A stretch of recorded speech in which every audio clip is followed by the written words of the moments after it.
నమస్కారం. జై శ్రీమన్నారాయణ. ఓ, ఈ విషయం తెలియలేదే, ఏమిటో చూద్దాం.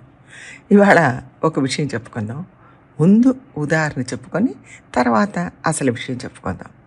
ఒకరికి ఆరోగ్యం బాగాలేదు. దానికోసం ఒక డాక్టర్ని కలవాలనుకున్నారు. ఆయన ఉండే ప్రాంతాల్లో పెద్ద డాక్టరు ఎవరు కనపడలేదు. అందుకే దూరంగా ఉన్న తన స్నేహితుడికి ఫోన్ చేసి, నాకు ఆరోగ్యం బాగాలేదు, ఒక మంచి డాక్టర్ ఎవరైనా ఉన్నారా చెప్పమని అడిగారు. ఆ స్నేహితుడు కూడా డాక్టరే, అందుకనే ఆయన్ని అడిగారు. వెంటనే ఆయన ఆలోచించి, ఫలానా వాళ్ళు తెలుసు, వీళ్ళు తెలుసు, వాళ్ళు తెలుసు అని చెప్పారు. అది వింటూనే ఈయన, నేను చాలా దూరం పోలేను, నేను చెన్నైలో ఫలానా ప్రాంతంలో ఉన్నాను, ఊళ్ళో బాగా ట్రాఫిక్ పెరిగిపోయింది, అంత దూరం వెళ్ళాలంటే నా వల్ల కాదు, నా దగ్గరలో ఉన్న డాక్టర్ ఎవరన్నా ఉంటే వాళ్ళ పేరు చెప్పు, వెళతాను అన్నారు. దానికి ఆ స్నేహితుడు ఒక డాక్టర్ పేరు చెప్పి, ఫలానా అడ్రస్లో ఉన్నారు, ఆయన నాతో చదువుకున్నారు, చాలా మంచివారు, నేను ఇప్పుడు మాట్లాడాను, నువ్వు వెళ్ళి చూపించుకో అన్నారు. ఆ అడ్రస్ మా ఇంటికి ఎంత దూరం అని అడిగాను. మీ ఇంటికి చాలా దగ్గర, మీ పక్క బజార్లోనే ఉన్నారు అని చెప్పారు. ఇన్నాళ్ళుగా ఇక్కడే ఉన్నాం, మనకు తెలియనే లేదే, ఇంత పక్కనే ఉన్న వారి గురించి నువ్వు ఎక్కడో ఉండి చెప్పగలిగావు అన్నారు. దానికి ఆయన అన్నారు, అంత వివరంగా నాకు తెలీదు, మీరు ఉన్న స్థలం చెప్పారు కదా, అక్కడే ఎవరైనా ఉన్నారా అని విచారించాను. ఉన్నారు, నీ పక్కనే ఉన్నారు, కాబట్టి వెళ్ళి చూపించుకో అని అన్నారు. ఇది వాస్తవంగా జరిగిన సంఘటన.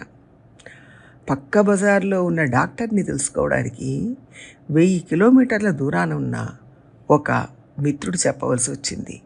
మన పక్క బజార్లోనే మనకు బాగా తెలిసిన వాళ్ళు, దూరపు బంధువులు కూడా ఉండొచ్చు, కానీ మనకు తెలియకుండానే చాలా కాలం గడిచిపోతుంది.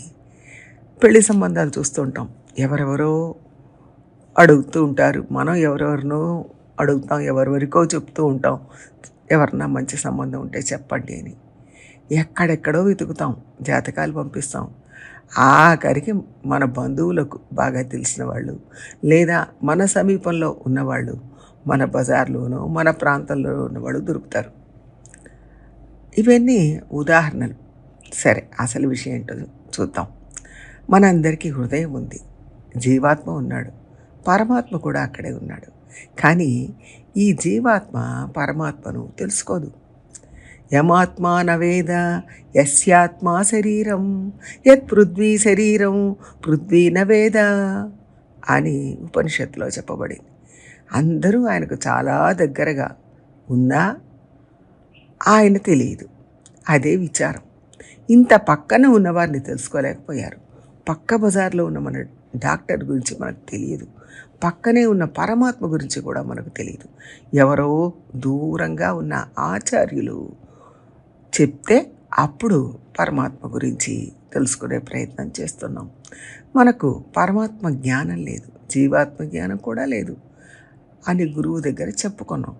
అప్పుడు ఆయన ఆత్మ అంటే ఏమిటి, పరమాత్మ అంటే ఏమిటి అని వివరంగా అన్ని విషయాలు వివరించి చెప్పారు. భగవంతుడు మనకు ఎంత సన్నిహితులు, మన దగ్గర ఏమి ఎదురు చూస్తారాయన అన్న విషయాలు ఒక్కొక్కటిగా మనకు అర్థమయ్యేట్టుగా చెప్పారు. ఆయన ఎక్కడున్నారో తెలుసా అని అడిగాను. దానికి ఆచార్యులు, నువ్వెక్కడున్నావో అక్కడే ఉన్నారు, నీ హృదయంలోనే ఉన్నారు, హృదయం లోపల ఎంత దూరం ఉంటుంది, అక్కడే ఉన్నారు అంటే అంత దగ్గరగా ఉన్నారు అని అర్థం. ఆచార్యులు నేనున్న చోటికి 500 కిలోమీటర్ల దూరంలో ఉన్నారు. అంత దూరంలో ఉన్న ఆచార్యులు నా పక్కనే, నా హృదయంలోనే ఉన్న పరమాత్మ గురించి తెలియచెప్పవలసిన పరిస్థితి. వివాహ విషయంలో అలాగే చూసాం కదా, వైద్యుడి విషయంలో కూడా చూసాం కదా, మనకు అతి సమీపంలో ఉన్న వాళ్ళ గురించి ఎక్కడో దూరంగా ఉన్నవాళ్ళు తెలియజేయాల్సిన పరిస్థితి. అలాగే పరమాత్మ గురించి ఆచార్యులు చెప్పాలి. అందుకని నేను అడగగానే ఇదిగో ఇక్కడున్నారు అని చెప్పారు. ఈ పరమాత్మ నా పక్కనే ఉన్నారు, ఇదేదో చాలా బాగుంది అనిపించింది. ఇందులో ఒక తేడా ఏమిటంటే ఆ డాక్టరు పక్క బజార్లోనే ఉన్నారు. కానీ అందరికీ అంత త్వరగా దొరకరు. వివాహ సంబంధం ఆ ప్రాంతాల్లోనే ఉంది. అంత దగ్గరగా ఉండే అవకాశం ఉండొచ్చు, ఉండకపోవచ్చు. కానీ పరమాత్మ ఎప్పుడు అందరి హృదయంలోనూ జీవాత్మ పక్కనే ఉంటారు. లోకల్లో అందరికీ పరమాత్మ వారి వారి హృదయంలోనే ఉంటారు. లోకల్లో అందరికీ పక్కనే డాక్టర్ ఉండే అవకాశం ఉండొచ్చు, ఉండకపోవచ్చు. అందరికీ ఉండదు. ఏదో కొద్ది మందికే పక్కనే డాక్టర్ ఉండే అవకాశం ఉంటుంది. డాక్టరు ఒక్కరే కాదు, ఒక్కొక్క డాక్టర్ ఒక్కొక్క ప్రాంతంలో ఉంటారు. కానీ వైద్యో నారాయణో హరి అనే ఈ డాక్టరు అంటే పరమాత్మ ఒక్కడే. అందరి హృదయంలో ఉంటాడు, అందరికీ పక్కనే ఉంటాడు. అందరి హృదయంలో ఉన్నవాడు ఒక్కడే. ప్రతి జీవాత్మ పక్కనే ఆయనే ఉంటాడు. లౌకికంగా ఏ డాక్టర్ ఎక్కడ ఉన్నారని వెతకాలి. డాక్టర్ ఒకరే, రోగులు అనేక మంది ఉండొచ్చు. ఒక్కొక్క రోగికి ఒక్కొక్క డాక్టర్ అందుబాటులో ఉంటారు, ఉండకపోనవచ్చు. కానీ పరమాత్మ ప్రతి ఒక్కరి దగ్గర ఉంటారు.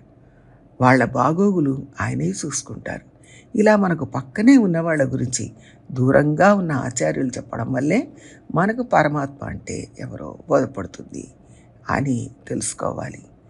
అందుకే పక్కనే ఉన్న వాళ్ళని తెలుసుకోలేకపోయామని, అయ్యో ఇది తెలియకపోయిందే అని లౌకికంగా చాలాసార్లు అనుకుంటాం. పరమాత్మ విషయంలో కూడా తెలియకపోయిందే ఇన్నాళ్ళు, పరమాత్మ పక్కనే ఉన్నారే అని తెలుసుకొని ఇప్పుడు వారి నీడలో ఒదగాలి. వారి గురించి ఇంకా తెలుసుకునే ప్రయత్నం చేయాలి. జై శ్రీమన్నారాయణ.